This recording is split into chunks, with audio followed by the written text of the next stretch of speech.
There's a new chess world champion, and he's the youngest ever.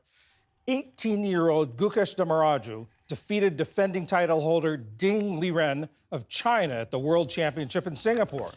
Dammaraju, who goes by Gukesh, has had a meteoric rise amid a surge in the game's popularity in India.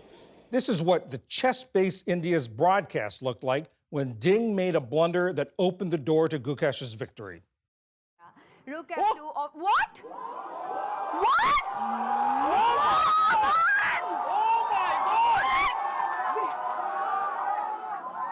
No! Oh my God!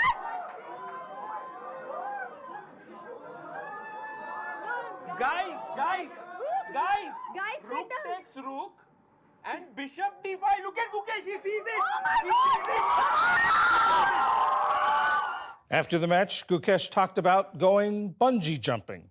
Levy Rozman is known online as Gotham Chess, which is the name of his YouTube and Twitch channels. He's also the author of How to Win at Chess, the ultimate guide for beginners and beyond. I want to ask you about what we just saw, the move that Ding made. It was instantly recognizable to viewers and commentators that this was a big blunder. First of all, what did he do? In the simplest terms, what did he do?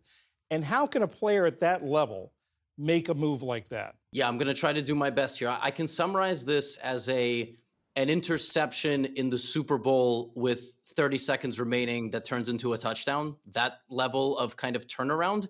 For baseball fans, it's a walk-off grand slam, bottom of the ninth, World Series. I'm a Yankee fan, so I'm still licking my wounds.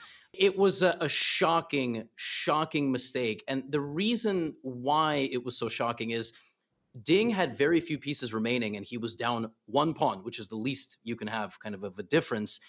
And he liquidated the whole pieces, the whole board, thinking that the game was going to end in a tie, in a draw, and it just wasn't. And he didn't have to do that. So it was a self-induced error on the biggest stage at the biggest moment.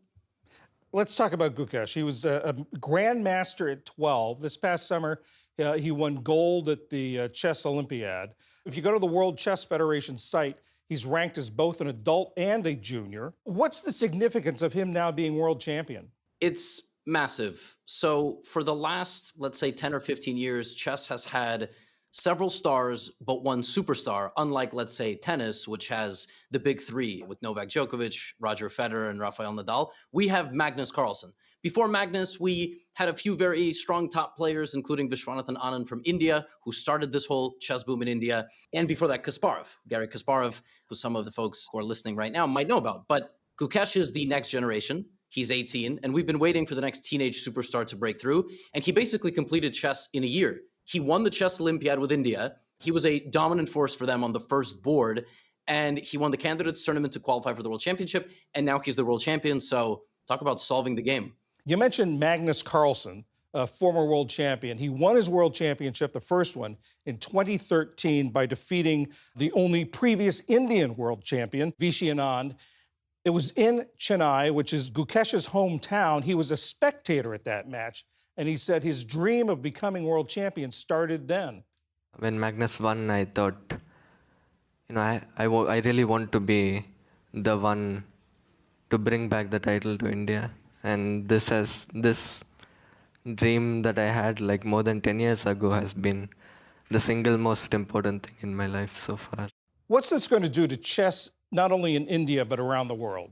It's going to be massive. The first time that India had a world champion, it was their first ever grandmaster. It was Vishy Anand. They didn't have another one. And now I believe they have 100. And I believe they are creating 2 or 3 new ones, meaning those players are qualifying for the title every month. It's hard to understate how crazy this is going to get in India. It's going to be a hero's welcome of epic proportions. All top cricketers, actors, musicians, politicians are going to congratulate Gukesh. He might have to stay inside for a little while. It's going to get a little rowdy. Listen, I'm so happy for him, and I hope this spreads around the world, to be honest with you. When Ding became world champion, I hope there would be a similar boom in China. It wasn't quite as strong, so India's love for chess is unbelievable. Let's talk a little bit more about Magnus Carlsen. He decided not to defend his title in 2023. He said he lacked motivation. He is not competing in the World Championship Series. When Gukesh said he wanted to play Magnus, Magnus said, I'm not part of that circus anymore. He's spending most of his time and energy on faster chess formats, speed chess.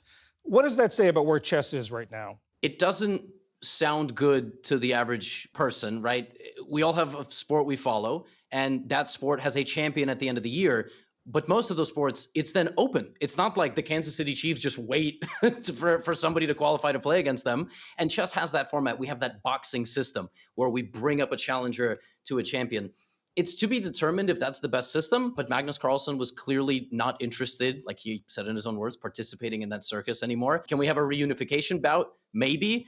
I would argue, though, that this is definitely not a great sign that the world champ is absent. I will summarize this by saying it doesn't take anything away from Gukesh. He's still the world champion. So now we've got an 18-year-old world champion. Speed chess is on the rise.